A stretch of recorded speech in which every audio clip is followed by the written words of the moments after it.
And the winner for Best Gospel Maskadi,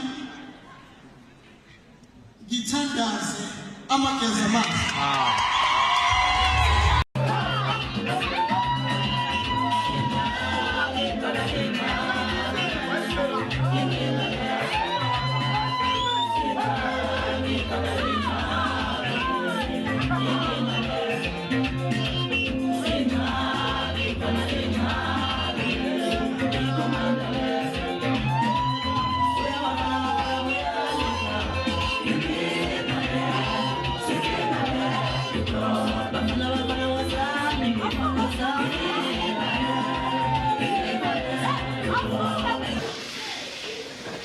Sanibonani abalandeli bamagezamashi ikhomanda lelingelayo abafowethu njengemsebenzi yenu nobade nivota abafowethu nayo indoda sithathlulise nje ukubonga kakhulu bafowethu ngokuthi ningasilahli sesibuye ngayo nathi indondo yesonto sesinabo bafowethu siyabonga imali zenu ezadevota labafowethu ayivotelanga bafowethu ngama SMS amahala siyabonga bafowethu ningadinga yithi.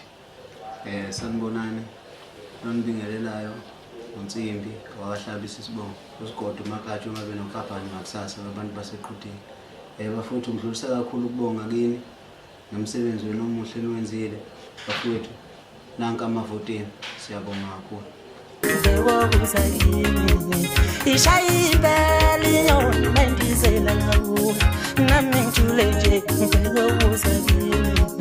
Ngibona belokhu bengcofia kancane kancane uyazintshule nje ngibona uzakile ngibona belokhu bengcofia